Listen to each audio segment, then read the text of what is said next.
ஒரு தேவனுடைய பிள்ளை உங்களுடைய குடும்ப வாழ்க்கையில் நீங்கள் கற்றுக்கொள்ள வேண்டியது ரொம்ப அவசியம். என்னன்னா, நான் என்னுடைய வாயினால யாரையுமே காயப்படுத்தக்கூடாதுன்னு நீங்க ஒரு பொருத்தனை எடுக்கணும். இன்னைக்கு நிறைய பேருடைய வாயின் வார்த்தைகள் எப்படி இருக்குன்னா, அப்படியே அம்பு மாதிரி விழுது, அப்படியே குத்தி கிழிக்குது. எங்க சர்ச்சில் ஒரு அம்மா வராங்க. அந்த அம்மா ஒரு நாள் அவருடைய கணவனார் இறந்துடுறாங்க. அந்த கணவனார் இறக்கிறதுக்காக நான் போறேன். அவர் ரட்சிக்கப்படாத மனுஷன். சரின்னு அந்த அடக்க ஆராதனைக்கு அந்த இடத்துல அந்த மரணத்தை பார்க்க போகும்போது அந்த அம்மா தலையில அடிச்சு அழுறாங்க. என்ன அழுறாங்கன்னா, ஐயோ என் கணவனாரை நான் கொன்னுட்டனே. உடனே எனக்கு சந்தேகம், என்ன இவங்க போய் நான் கொன்னுட்டனே. அவர் வேற சூசைட் பண்ணி இறந்துருக்கிறாரு, தற்கொலை செய்து இறந்துட்டாரு. போலீஸ் எல்லாம் கேட்டா என்ன பண்ணுவாங்க, இவங்களை பிடிச்சி ஜெயிலில் வச்சிட மாட்டாங்க. எனக்கு அப்படியெல்லாம் ஓடுது, இந்த அம்மா என்ன இந்த அடக்க ஆராதனை நான் கொன்னுட்டேன்னு கத்திட்டு இருக்கு அப்படின்னு. அப்போ அந்த துக்க நாட்கள் முடிச்சு என்ன சந்திக்கும் போது என்னமா பிரச்சனை அப்படின்னு கேட்டேன். ஒன்றும் இல்லை, அவங்களுக்கு அந்த ரயில் ரோடு இருக்கு பாருங்க, அதுக்கு கீழே தான் அவங்களுடைய வீடு இருக்குது. ஒவ்வொரு நாளும் சண்டை வரும்போது அந்த கணவனாரை பார்த்து, எத்தனையோ பேர் இந்த ரயில் ரோட்டில் சாகுறாங்கல்ல, உனக்கு ஒரு நாள் சாவு வராதா? நீ ஒரு நாள் சாக மாட்டியா? இந்த ரயில் எத்தனையோ பேரை அடிச்சுட்டு போகுது, ஒன்ன ஒரு நாள் அடிச்சுட்டு போகாதா அப்படின்னு சண்டை நடக்கும் போதெல்லாம் சொல்லிட்டே இருப்பாங்க. ஒரு நாள் அவர் வேலை முடிச்சுட்டு லேட்டாக வரும்போது அந்த ரயில் ரோடு இங்கே சுற்றி வரணும். கேட்டு போட்டிருக்க இடத்துல பார்த்தீங்கன்னா சுற்றி வரணும். இவங்க வீடு ரயில் ரோடு தாண்டினாலே ஷார்ட்கட்டாக வந்துடலாம். இவர் நைட்டு வெளிச்சம் இல்லாத நேரத்தில் சரி போயிடலான்னு போனவர் ரயில் ரோடு தடிக்கி ரயில் ரோடுக்குள்ளே விழுந்துட்டார். விழுந்தவருக்கு சரி திரும்பி எழும்பி வரலான்னு பார்த்தா, இவர் வேஷ்டி கட்டியிருந்தாங்க. அந்த வேஷ்டியினுடைய ஒரு சின்ன கீர் அங்கே இருக்கிற ஒரு இரும்புல மாட்டிடுச்சு. அந்த நேரத்தில் கரெக்டாக ட்ரெயின் அவரை அடித்து முழுக்கும் அப்படியே உடம்பு பிஞ்சு போயிடுச்சு. அவங்க சொல்கிறாங்க, எங்கள் கணவனாரை நான் சொன்ன வார்த்தை அப்படியே நிறைவேறிச்சு. நான் ஒவ்வொரு நாளும் சொல்லுவேன், இந்த மாதிரி விழுந்து சாக மாட்டியான்னு. என் வார்த்தையின்படியே ஆயிடுச்சு. ஆனால் இந்த ஜபத்தில் இருக்கிற உங்கள் நிறைய பேர், நீங்கள் எத்தனையோ ஜபம் பண்ணுறீங்க, நீங்கள் எத்தனையோ வேதம் வாசிக்கிறீங்க, ஆனால் ஒரு வாயிலிருந்து தித்திப்பும் கசப்புமான தண்ணீர் வரலாமா? நீங்க பேசலாமா? உங்க வாயிலிருந்து சாபமான வார்த்தை வரலாமா? நான் சொல்றேன், உங்களை 1000 பேர் பேசட்டுங்க, 1000 பேர். சிலர் பாருங்க அப்படியே நிறைய வார்த்தை எல்லாம் பேசமாங்க. சிலர் கணவனாருடைய வார்த்தை அவ்வளவு ஷார்ப்பா இருக்கும், இந்த சிஸ்டர் சொல்லிட்டே இருப்பாங்க, ஆனா அவர் ஒரு வார்த்தை பேசுவார்ப்பாங்க. அந்த ஒரு வார்த்தை அப்படியே சாகடிக்கிறது மாதிரி வலிக்கும். வாழ்க்கையில மறக்கவே முடியாது. இந்த மாதிரி வார்த்தையினாலே காயப்பட்டவர்கள் எத்தனையோ பேர். இன்னைக்கு இரண்டாவது ஒரு தீர்மானம் எடுங்க. ஒரு லிமிட் தான் பிரதர், ஒரு லிமிட் தான் சிஸ்டர், எல்லாத்துக்கும் ஒரு லிமிட்டா இருக்குது. ஓவரா நீங்க ரொம்ப பேசுனீங்கன்னா எவ்வளவு இலகுன மனசும் எவ்வளவு நல்ல மனசும் ஒரு நாள் கடினமாயிரும், ரொம்ப கடினமாயிரும். ஆனா அந்த மனசு ஒரு டைம் ரொம்ப கடினமாயிருச்சு அப்படின்னா, அதுக்கப்புறம் நீங்க என்னதான் வாங்கி கொடுத்தாலும், என்னதான் மன்னிப்பு கேட்டாலும் உங்களை மன்னிச்சிருவாங்க, உங்களை பொறுத்துக்குவாங்க, உங்களுக்கு செய்ய வேண்டியது எல்லாமே செய்வாங்க. ஆனா மனசுக்குள்ள நீங்க பேசின வார்த்தை ஆழமா பதிஞ்சிச்சுன்னு வச்சுதுங்களேன், சில நேரத்துல சாகிற வரைக்கும் அதை அழிச்சிடவே முடியாது பிரதர், அழிச்சிடவே முடியாது சிஸ்டர். ஆண்டவர் சோதனை நேரத்துல உங்கள்கிட்ட ஆண்டவர் என்ன எதிர்பார்க்கிறாருன்னா, உங்க வாயின் வார்த்தைகளை தான் கர்த்தர் எதிர்பார்க்கிறாரு. ரொம்ப ஜாக்கிரதையா இருக்கணும். நீங்க அப்படியே கிச்சனுக்கு போகும்போது புலம்பிட்டே இருந்துடக்கூடாது சிஸ்டர்ஸ். உங்களுடைய வாய்களை ரொம்ப கம்மி பண்ணணும், குறைக்கணும். அதான் வெர்க்மன்ஸ்க்கு ஐயா கூட பாடும்போது, பேச்சை குறைக்கணும், பலத்தில் வளரணும். அப்போ நம்முடைய பேச்சை நீங்க குறைக்கல அப்படின்னா, வேதம் சொல்லுது, ஆகாத சம்பாஷணைகள் நல்லொழுக்கங்களை கெடுக்கும். ஒருத்தருக்கு முன்னாடி எப்ப நம்ம ரகசியத்தை எல்லாம் வெளிப்படுத்துறோம் அப்படின்னா, எப்ப நீங்க அதிகமா பேசுறீங்களோ அப்பதான் நீங்க ரகசியத்தை வெளிப்படுத்துறீங்க. பேசுற வார்த்தைக்கு நீங்க அடிமை, பேசாத வார்த்தைக்கு தான் நீங்க எஜமானன். ரொம்ப பேசக்கூடாது. இஸ்ரவேல் ஜனங்களை பார்த்து ஆண்டவர் கோபப்பட்டதுக்கு காரணம் என்னன்னா, இஸ்ரவேல் ஜனங்களை பொறுத்த வரைக்கும் நல்லா நினைச்சுங்க, இஸ்ரவேல் ஜனங்கள் போன சூழ்நிலை யாருக்கானாலும் பேச்சு வரும். வெளிநாட்டுக்கெல்லாம் போயிட்டு வர்றவங்க வந்த உடனே சோறு ரசத்தையும் முன்னாடி வச்சா அப்படியே பக்குன்னு சாப்பிட்றாங்க. காரணம் என்ன தெரியுமா? 10 நாளா அங்க வெறும் ரொட்டி தின்னுட்டு இருப்பாங்க. சிலருக்கு என்னதான் போனாலும் தூத்துக்குடி மீனை வாங்கி கழுவி அதுல ஒரு நேரம் சாப்பிட்டாதான் அங்க எவ்வளோ பெரிய பர்கரும் பீஸாவும் எவ்வளோ பெரிய ஹைஜீனிக்கா கொடுத்தாலும் நமக்கு அந்த பர்கரும் ஒர்க் அவுட் ஆகாது, அந்த பீஸாவும் ஒர்க் அவுட் ஆகாது. நம்ம மனசுக்குள்ள நிற்கிறதெல்லாம் என்ன தெரியுமா? அந்த சோறு.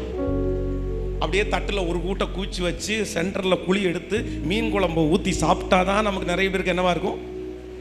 கேட்கல, சாப்பிட்ட மாதிரியே இருக்கும். அப்போ நமக்கே 10 நாள்ல சோறு சாப்பிடாம இருந்தா இவ்வளவு கேக்குதுன்னா, இஸ்ரவேல் ஜனங்கள் ஒரு வருஷமா கறி சாப்பிடல, ஒரு தண்ணி கொண்டு போகலைன்னா எவ்வளவு பெரிய கஷ்டம். அப்போ அவர்கள் இருந்த சூழ்நிலையை பொறுத்த வரைக்கும் அவங்க முறுமுறுத்ததுக்கு தவற இல்லை. கண்டிப்பா நீங்களும் நானும் அந்த சிச்சுவேஷன்ல இருந்தா அப்படிதான் நம்ம பண்ணியிருப்போம். ஆனா ஆண்டவர் என்ன சொல்றாரு அப்படின்னா, நீ எதுக்கு அப்படி பேசுன? நீ பேசியிருக்க கூடாது, நீ பேசியிருக்க கூடாது. யோபுனுடைய ஃப்ரெண்ட்ஸ் எல்லாருமே வந்து வேற எதுக்கும் வரல.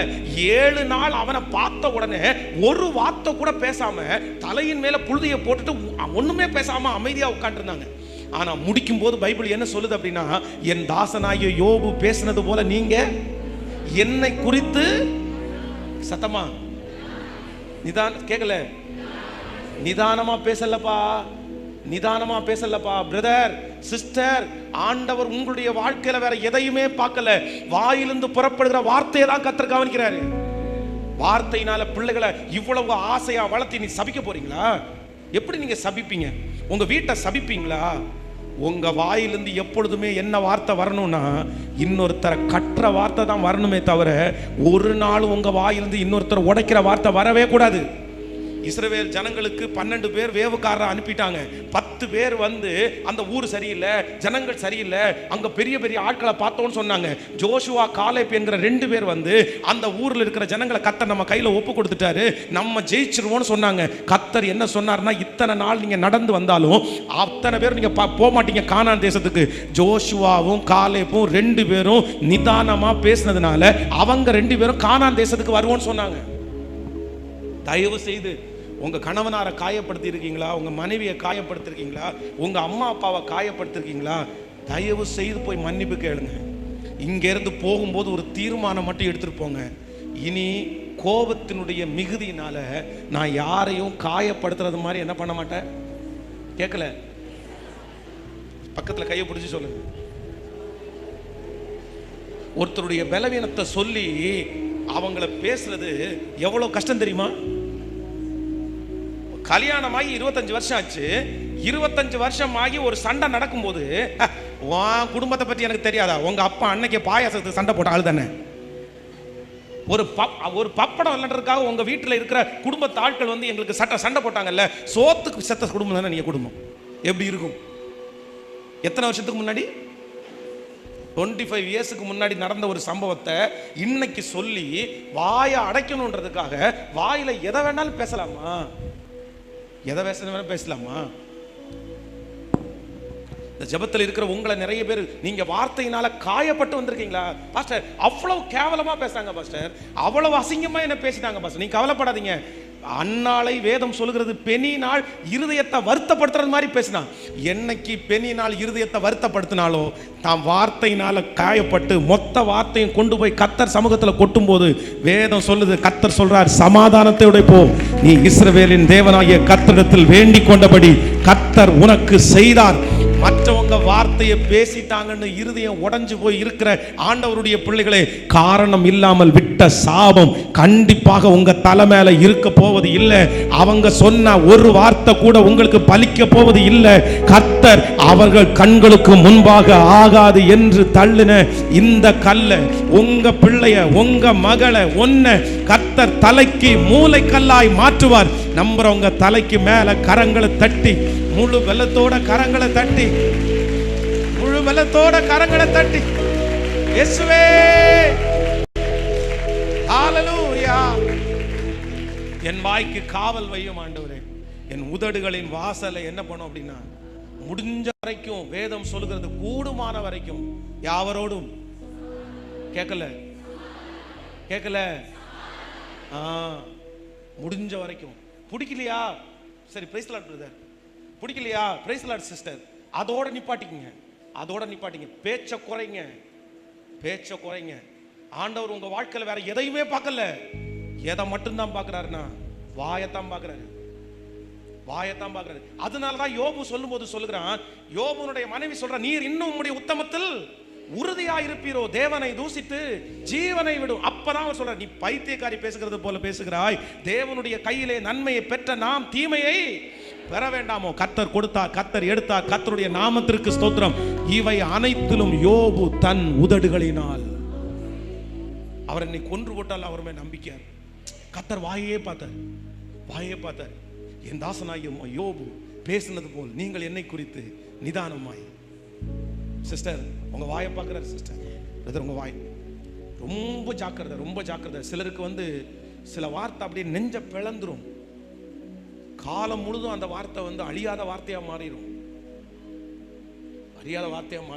சந்தேகப்பட்டு இல்லைன்னா செய்யாத ஒரு காரியத்திற்காக ரொம்ப கவனம். இன்னைக்கு ஒருவேளை அப்படி பேசி இருக்கிற யாராவது இந்த இடத்துல இருந்தா தயவு செய்து இங்க இருக்கிற வாலிப தங்கச்சிங்க கேட்டிருந்தா கூட, உங்க அம்மா அப்பாவை நீ ஏதாவது ஒன்று பேசியிருந்தேன்னா தயவு செய்து மன்னிப்பு கேளு. உங்க மாமியாரை பேசியிருந்தா மன்னிப்பு கேளு. அவங்க பேசலாம்ப்பா, அவங்க 1000 பேசலாம். ஆனா ஆண்டவருடைய பிள்ளையாகிய நீங்க கண்டிப்பா என்ன பண்ணக்கூடாதுன்னா சொல்லுங்க. நம்ம வாயிலிருந்து என்ன வார்த்தை தான் வரணும்னா கர்த்தருடைய வார்த்தைகள், நல்ல வார்த்தைகள் மட்டும்தான் வரணும். ஆமென் சொல்லு.